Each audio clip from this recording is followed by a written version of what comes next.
Bonjour, bienvenue sur la chaîne Photophile. Alors on va voir dans ce tuto le traitement par l'eau dans Photoshop.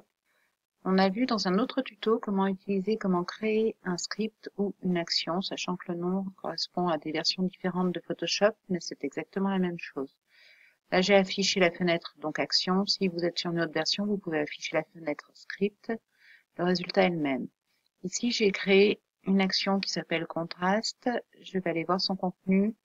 Donc je désactive le mode bouton, voilà. Donc dans cette action, j'ai mis des niveaux automatiques, une saturation un petit peu plus forte, une accentuation et un filtre photo qui transforme les images, qui met du bleu en fait sur l'image. L'objectif étant que vous voyez bien ce qui se passe à l'écran. Je peux d'ailleurs la renommer contraste bleu, voilà. Et j'ai ajouté une action aussi, enregistrer sous en JPEG avec une qualité de 12. Donc ça, ce sont toutes les actions qui constituent mon script. Je repasse en mode bouton. L'intérêt, c'est que je vais pouvoir appliquer automatiquement ce script à un ensemble d'images. Pour ça, je vais passer par le menu Fichier Automatisation et ça s'appelle le traitement par l'eau. Traitement par l'eau, ici, je vais choisir le script que j'ai créé. Vous pouvez faire des essais avec des scripts standards qui sont déjà intégrés à Photoshop, par exemple cadre en bois, etc. Moi, je vais utiliser celui que j'ai créé. Ici, je vais sélectionner le dossier qui contient les images que je souhaite modifier. Donc, j'ai 4 photos dans ce dossier 2018-02-18 traitement par l'eau. Et je vais ici sélectionner le dossier qui va contenir les images résultats, c'est-à-dire les images une fois modifiées. Voilà.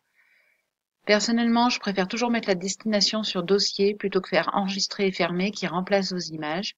Parce que si vous avez fait une bêtise dans votre script, ça va enregistrer par-dessus vos images. Donc il vaut mieux choisir de faire en premier lieu des doublons plutôt que de remplacer directement les images.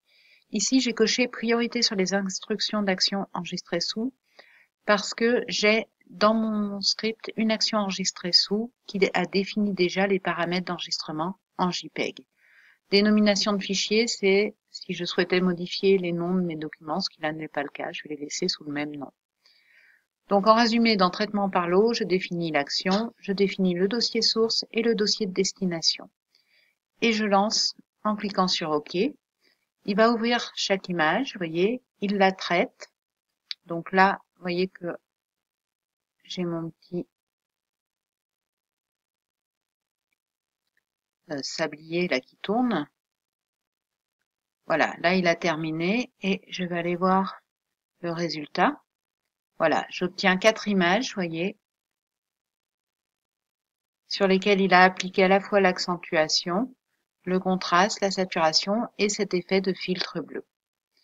Donc c'est un moyen très rapide, le traitement par l'eau, pour automatiser toutes sortes de choses, c'est-à-dire qu'il faut en amont créer le script qui vous intéresse et ensuite utiliser via traitement fichier automatisation traitement par l'eau. On peut de la même manière, par exemple, redimensionner des lots d'images à destination d'un site web, par exemple, ou traiter la colorimétrie des images, à condition évidemment qu'elles soient relativement standards. De même, vous pouvez créer des effets de cadre, des choses comme ça, et l'appliquer automatiquement à tout un ensemble d'images. Voilà, j'espère que ce tuto vous aura plu.